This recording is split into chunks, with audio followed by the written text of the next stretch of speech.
여러분들은 후회하신 적이 있으십니까? 후회하신 적? 아니, 인생을 살아오면서 후회했다고 한다면 무엇이 가장 후회스러운 일이었을까요? 어떤 분이 말씀하시는데 현재 남편하고 결혼하기로 한 게 가장 후회스럽다라고 말씀하시는 분이 계시던데 아마 농담이실 겁니다. 마음이 그렇지 않다고 하는 것은 너무나도 잘 알기 때문입니다. 하지만 우리들에게는 늘 후회스러운 일들이 있는 것이죠. 내가 왜 그때 그랬을까? 왜 그런 일들을, 그런 결정들을 했을까? 후회스러운 일들이 우리들에게는 언제나 많이 있습니다. 저는 설교를 준비하면서 내게 있어서 가장 후회스러운 일이 무엇이었을까 가만히 생각을 해 보았는데요. 제게 있어서 가장 후회스러운 일이 있다고 한다면 우리 아이들이 어렸을 때 우리 아이들에게 좀 더 자상했어야 했는데 자상하지 못했던 것, 그것이 후회스럽고 더 따뜻하고 사랑으로 대해 주었어야 했는데 그랬지 못했던 것이 가장 후회스럽습니다. 아직 제가 미성숙했고 모든 것이 부족해서 정말 사랑하는 사람들을 향해서 사랑을 마음껏 쏟아내지 못해버리고 아이들과 많이 놀아주지 못하고 그냥 그 시간들을 허비해버렸던 것이 어쩌면 가장 후회스러운 일로 남아 있습니다. 사실 아이들에게 사랑을 베풀어 주는 것이 정말 행복한 것이고 아이들과 함께 시간을 보내는 것이 정말 소중했던 것이고 정말 우리 가정을 향해서 주신 하나님의 축복이 있다고 한다면, 가장 큰 선물이 있다고 한다면 아이들을 주신 것이 가장 큰 선물일 텐데 그 선물들을 그냥 방치해 버리고 외면해 버렸던 것이 어쩌면 제 인생에 있어서 가장 후회스러운 일이었다고 할 수 있을 것 같습니다. 그런데 하나님께서도 후회하실까요? 하나님께서도 정말 후회하실 만한 일들이 있으실까요? 하나님은 후회하실 리가 없는 것이죠. 왜냐하면 하나님은 완벽하신 분이기 때문에 그렇습니다. 뿐만 아니라 하나님은 전지하시기도 하고 전능하시기도 하시기 때문에 후회하실 리가 없으신 것이죠. 우리 인간들은 전지하지도 못하고 전능하지도 못해서 우리는 한 치 앞도 내다보지 못해서 잘못된 선택을 하게 되는 것이고 정말 좋은 일이라고 생각하고서 선택했지만 알고 보면 악수를 둔 것이고 늘 실패하고 늘 실수하기 때문에 우리 인생들은 언제나 실수가 많고 정말 좋은 것이라고 생각했던 것이 사실은 잘못된 선택이었다고 하는 사실을 깨닫는 것은 그렇게 많은 시간이 걸리지 않습니다. 그것은 우리 인간에게 필연적인 것이라고 할 수 있겠는데요. 왜냐하면 우리 인간은 미래를 알 수도 없을 뿐만 아니라 우리의 삶을 우리가 컨트롤하기도 어렵기 때문에 늘 선택이 실패로 돌아가는 일들이 많고 따라서 늘 후회할 만한 일들이 나오는 것은 필연적인 것이라고 할 수가 있겠습니다. 하지만 하나님은 어떤 하나님이신가? 하나님은 후회하실 리가 없는 것이죠. 왜냐하면 미래를 다 꿰뚫어 보시고 미래를 다 아시기 때문에 그렇습니다. 우리는 미래가 어떠할지 모르기 때문에 늘 실수하고 실패하지만 하나님은 미래에 대해서 정확히 다 알고 계시기 때문에 실패할 리가 없는 것이죠.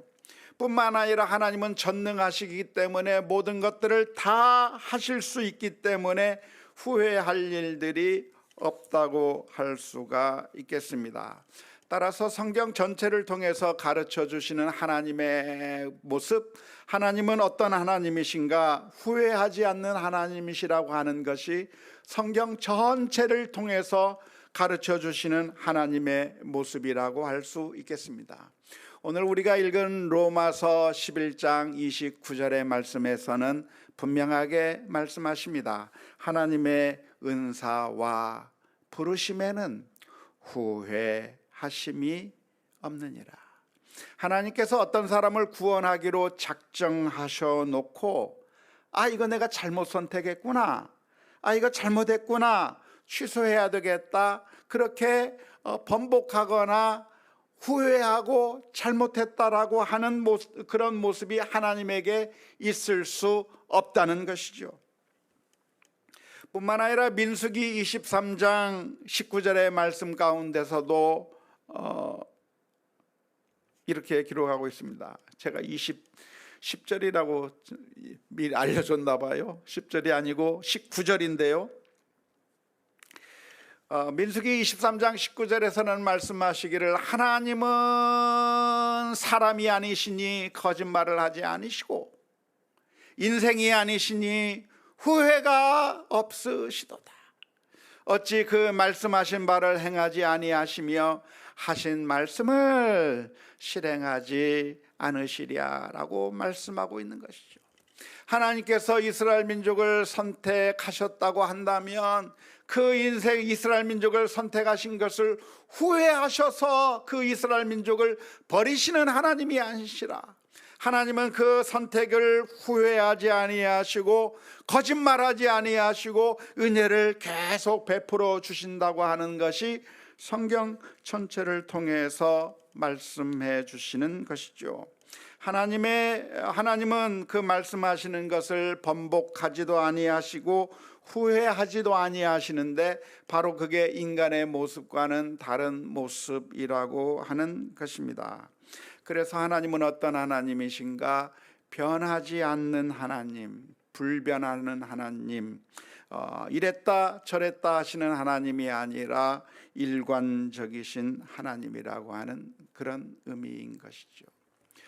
우스갯소리로 하는 말 가운데 나폴레옹이 병사들을 데리고 적진을 향해서 달려갑니다. 공격 앞으로 해서 열심히 가서 전투를 벌였는데, 나폴레옹이 그 진지를 점령한 후에 이야기를 하는 겁니다. 여기가 아닌 게비요. 저쪽으로 공격 앞으로 해서 또 열심히 그 다른 곳을 향해서 진지를 향해서 나아가는데, 나폴레옹이 또 그 진지를 점령한 후에 또 이야기합니다. 아까 거기가 맞는가비요? 그렇게 왔다 갔다 한 치 앞도 못 보는 그런 모습의 하나님이 아니라, 하나님은 전지하시고 전능하시기 때문에 후회함이 없다 하는 것입니다. 하지만 우리가 성경을 살펴보면 하나님이 불변하시고 후회함이 없는 하나님이 아니라, 성경을 읽다 보면 하나님은 마음을 바꾸시기도 하고 변하시기도 하는 모습을 성경 여러 곳에서 확인해 볼 수가 있습니다. 뿐만 아니라 하나님께서는 후회하신다고 하는 그런 표현도 성경에 기록되어 있습니다. 제일 먼저 우리가 살펴볼 것이 있다고 한다면 창세기 6장 5절에서부터 7절까지의 말씀입니다.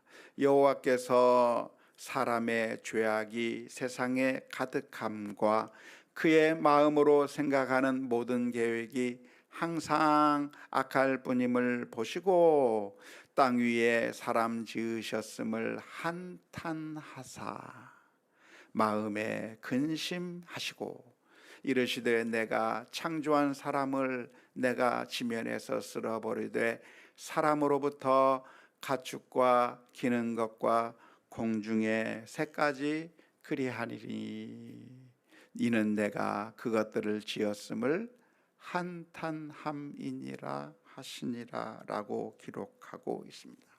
하나님께서 인류를 창조하시고 사람들을 만들어 놓으셨는데 그 인생들이 죄만 짓는 겁니다. 나쁜 짓만 하는 겁니다. 서로 싸우기만 하는 겁니다. 미워하기만 하는 겁니다. 그런 모습을 보신 하나님께서 반응하시는 것이 뭐라고 말씀하시냐면, 내가 인류를 잘못 지었나? 이게 아닌데? 내가 이 인간들을 지은 것을 후회하고 한탄한다고 말씀하시는 내용이 창세기 6장의 말씀 가운데 기록되어 있는 겁니다. 뿐만 아니라 하나님께서는 사울 왕을 세우셨다고 하는 것을 후회하신다고 하는 말씀도 있습니다.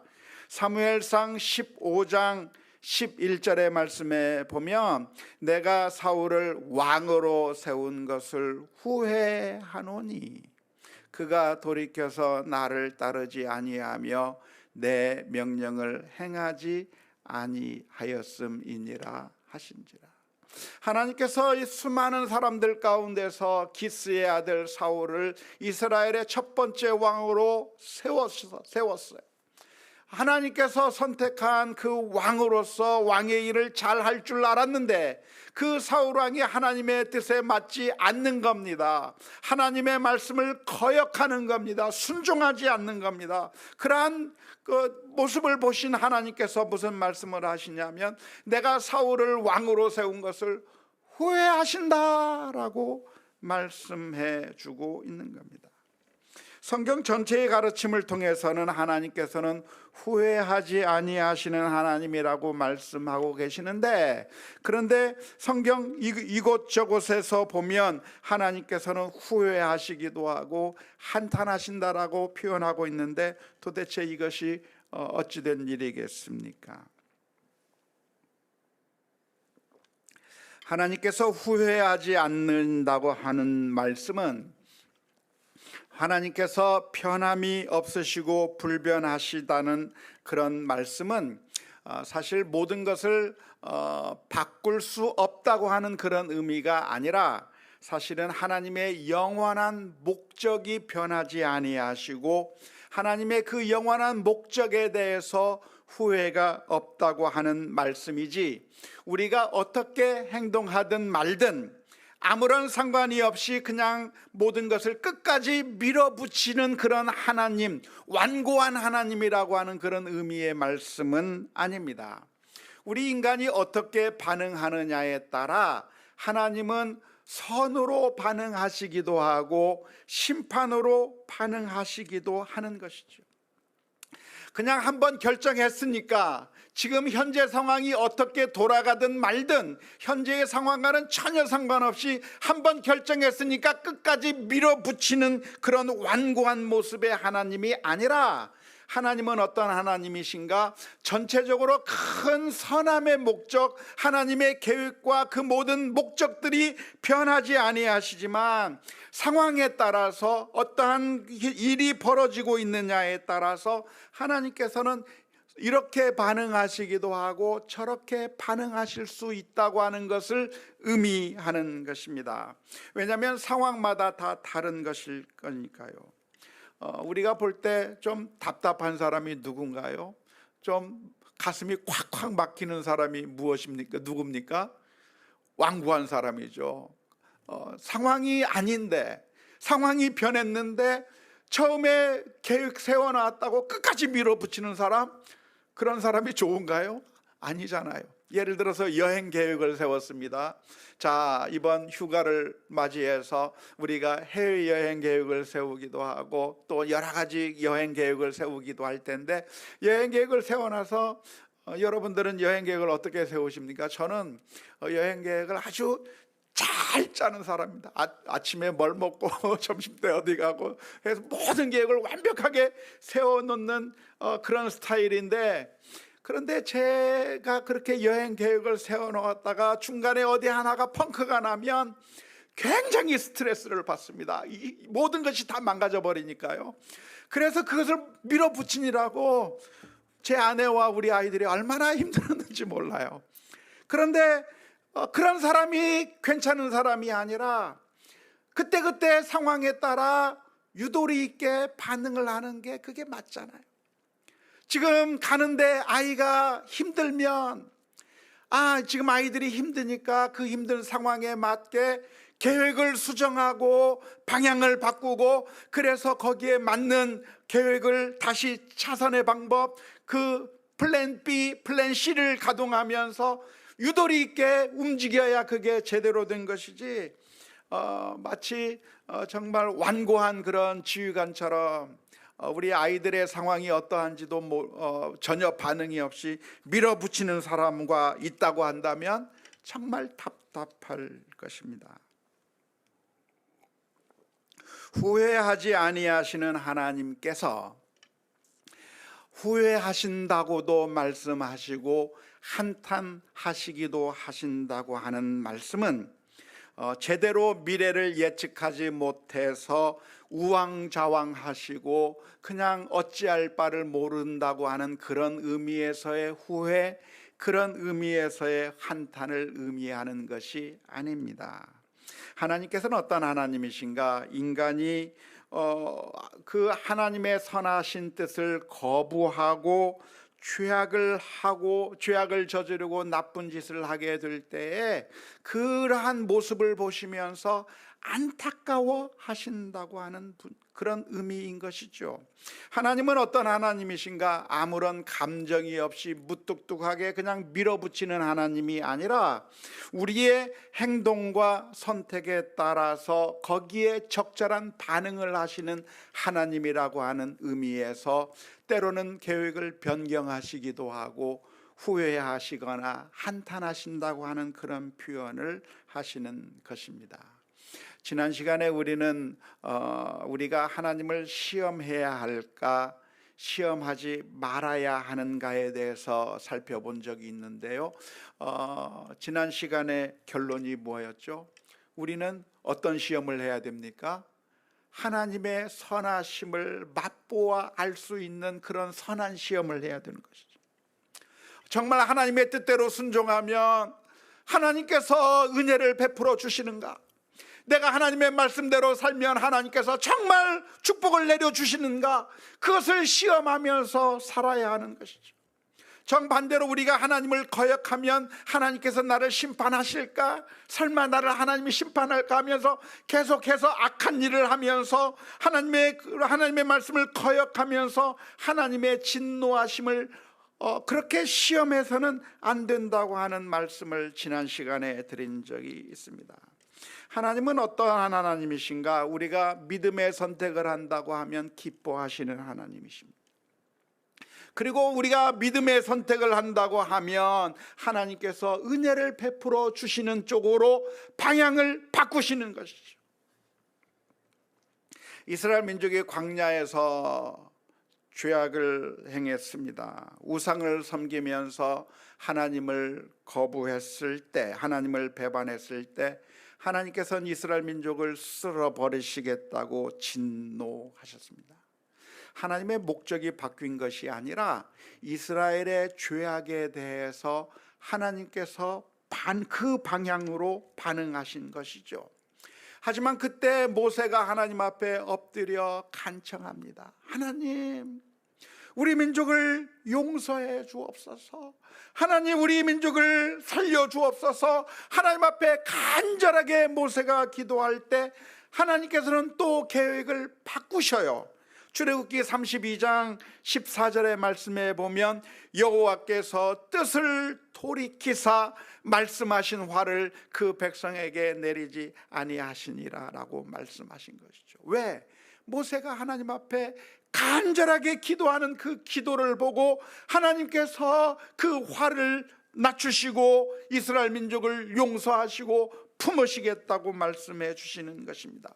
하나님께서는 어떤 하나님이신가? 우리가 회개하고 반응하면 거기에 따라서 반응해 주시는 하나님이라고 하는 것이죠. 뿐만 아니라 히스기야 왕을 향해서 하나님께서는 이사야 선지자를 통해서 말씀해 주셨습니다. 히스기야야, 이제는 내 생명이 끝났다. 하나님께서 가지고 있는 그 히스기야 왕에 대한 그 계획이 이제는 이 생을 마감하게 될 것이라고 말씀해 주셨고, 이제 그 죽음을 앞두고 내 삶을 정리하라고 예언해 주셨습니다. 근데 히스기야는 이 이사야 선지자의 예언을 들은 다음에 하나님 앞에 엎드렸어요. 하나님 살려주세요. 통곡하면서 울었어요. 하나님 살려주세요. 통곡하면서 울면서 기도할 때 하나님께서 히스기야의 생명을 마감시키겠다고 하는 그 계획을 변경시켜서 기도하는 그 히스기야에게 15년간의 생명을 연장시켜 주시겠다고 말씀해 주신 것이죠. 하나님은 어떤 하나님인가? 계획해버리고 그냥 끝까지 밀어붙이시는 그런 하나님이 아니라 우리가 어떻게 반응하느냐에 따라서 그에 따른 반응을 보여주시는 하나님이신 것이죠.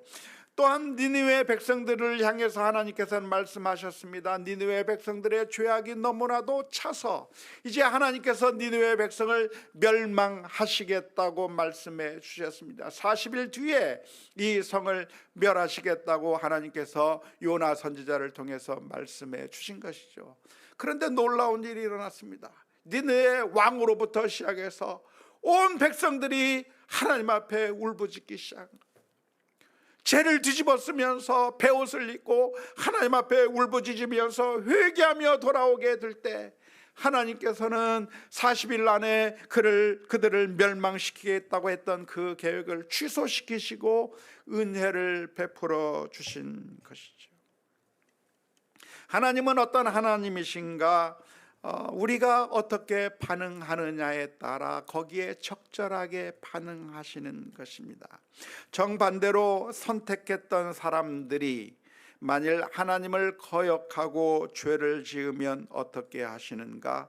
심판하시는 것이죠. 그것은 하나님이 후회하셨거나 하나님이 계획을 바꿨다고 말하기보다는 하나님의 목적은 영원 불변하셔요. 하나님의 선하신 계획과 뜻은 영원 불변하신 것이지만 후회함이 없이 계속되는 것이지만 우리가 어떻게 반응하느냐에 따라서 하나님의 반응이 달라지는 것입니다. 사울왕이 하나님을 거부하고 죄악의 길로 가게 되었을 때 하나님께서는 애통해 하시는 것이며 노아의 홍수 시절 때 이스라엘 모든 백성들이 다 하나님을 거부할 때 하나님이 심판하시겠다고 하는 것은 당연한 것입니다. 우리 인생의 모습들을 우리 인간의 차원에서 본다고 하면 하나님께서 왔다리 갔다리 하면서 주관도 없이 반응하는 것처럼 보이지만 사실은 하나님은 완벽하신 것이죠. 선을 행한 자에게는 선을 베푸시고 악을 행한 자에게 심판하시는 모습으로 나타나는 것입니다. 에스겔서 33장 12절에서부터 16절 말씀에서는 이 사실을 분명하게 기록합니다. 인자야, 너는 내 민족에게 이르기를 의인이 범죄하는 날에는 그 공의가 구원하지 못할 것이요 악인이 돌이켜 그 악에서 떠나는 날에는 그 악이 그를 엎어뜨리지 못할 것인즉 의인이 범죄하는 날에는 그 의로 말미암아 살지 못하리라. 가령 내가 의인에게 말하기를 너는 살리라 하였다 하자 그가 그 공의를 스스로 믿고 죄악을 행하면 그 모든 의로운 행위가 하나도 기억되지 아니하리니 그가 그 지은 죄악으로 말미암아 곧 그 안에서 죽으리라. 가령 내가 악인에게 말하기를 너는 죽으리라 하였다 하자 그가 돌이켜 자기의 죄에서 떠나서 정의와 공의로 행하여 저당물을 도로 주며 강탈한 물건을 돌려보내고 생명의 율례를 지켜 행하여 죄악을 범하지 아니하면 그가 반드시 살고 죽지 아니할지라. 그가 본래 범한 모든 죄가 기억되지 아니하리니 그가 반드시 살리라. 이는 정의와 공의를 행하였음이라 하라. 하나님께서 들려주시는 말씀이 무엇이냐면 우리가 회개하고 하나님 앞에 나오면 심판하기로 했던 그것을 바꾸시고 은혜를 베푸시겠다는 거예요. 그런데 우리가 악을 행하면 하나님께서 심판하시겠다고 하는 거예요. 하나님이 그냥 결정해놓고 끝까지 밀어붙이는 하나님이 아니라 우리가 어떻게 반응하느냐에 따라 하나님께서 은혜를 베푸시기도 하고 심판하시겠다고 하는 그런 의미인 것입니다. 예레미야서 18장 7절에서부터 16절의 말씀도 역시 마찬가지입니다. 내가 어느 민족이나 국가를 뽑거나 부수거나 멸하려 할 때에 만일 내가 말한 그 민족이 그의 악에서 돌이키면 내가 그에게 내리기로 생각하였던 재앙에 대하여 뜻을 돌이키겠고, 내가 어느 민족이나 국가를 건설하거나 심으려 할 때에 만일 그들이 나 보기에 악한 것을 행하여 내 목소리를 청종하지 아니하면 내가 그에게 유익하게 하리라고 한 복에 대하여 뜻을 돌이키리라. 하나님은 어떠한 하나님이십니까? 하나님은 후회하지 않으시는 하나님이시면서 동시에 하나님은 우리가 어떻게 행하는가에 따라 반응하시기도 하는 하나님이신 것이죠. 후회하지 않는다고 하는 말은 하나님의 영원하신 사랑과 목적이 변함이 없으시는 그런 의미이지, 언제나 우리를 그냥 밀고 나가신다고 하는, 무대뽀로 밀고 나가신다고 하는 그런 의미는 아닌 것입니다. 하나님은 어떤 하나님이십니까? 하나님께서 오늘 하나님께서 부르심과 은사와 부르심에는 후회함이 없으시다고 하는 그런 의미는 무엇인가요? 하나님의 그 변함이 없으신 사랑을 의미합니다.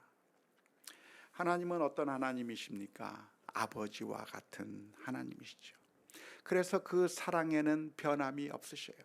우리가 악을 행할 때는 때로는 심판하시기도 하고 때로는 은혜를 베푸시기도 하시는 그 하나님이시지만, 그러나 우리를 향한 그 사랑은 영원히 변함이 없으시고 후회가 없으시다고 하는 사실을 기억해야 할 것입니다. 하나님께서 후회하지 아니하셨기 때문에 하나밖에 없는 그 아들을 우리 위해서 내어주신 것이죠. 지난번에 미국에 있는 우리 딸아이들을 방문하러 갔을 때, 우리 아이들은 고양이들을 키우는데요, 한 번은 우리 둘째 딸아이가 기르는 고양이가 뭐를 잘못 먹은 것 같아요.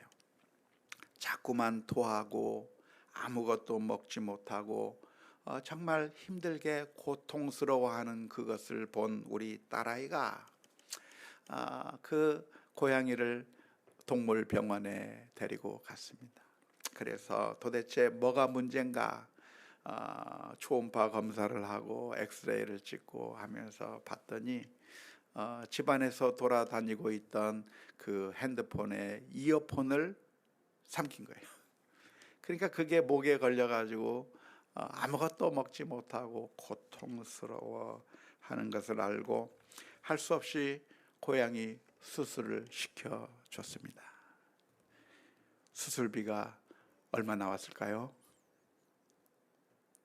혹시 상상해 보실 수 있겠습니까? 600만 원 나왔습니다. 5,000불이 나온 것이죠. 그래도 우리 딸아이는 5,000불을 썼어요. 그 돈으로 여행 가려고 저축해 놓고 아주 중요한 일들을 하기 위해서 열심히 일하면서 모아놓았던 돈인데, 그 고양이 한 마리를 위해서 600만 원을 쓰더라고요. 우리 부모를 위해서 그 정도 쓸지는 모르겠지만 그런데 우리 아이의 마음에는 후회함이 없어요. 낳을 수 있게 된 것이 너무나도 기쁘고 너무나도 행복하고, 그 낳은 고양이를 껴안고 얼마나 좋아하는지 그런데 그것을 보면서 하나님이 우리를 사랑하시고 후회하지 아니하시는 그 마음을 조금이나마 이해할 수 있을 것 같았어요. 하나님이 누구신가? 하나님은 우리를 선택하셨어요.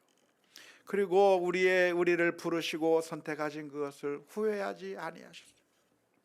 그런데 놀랍게도 우리는 이어폰만 먹은 게 아니라 온갖 죄와 악을 행하면서 행하는 것이 악하고 모든 것이 더러워서 우리의 죄를 수술해서 살릴 방법이 없어서 하나님께서는 그 하나밖에 없는 그 아들을 우리 위해 내어주시고 그를 십자가에 내어주셔서 그 아들을 희생시키면서 그 값을 치르고 저와 여러분들을 구원해 주셨습니다.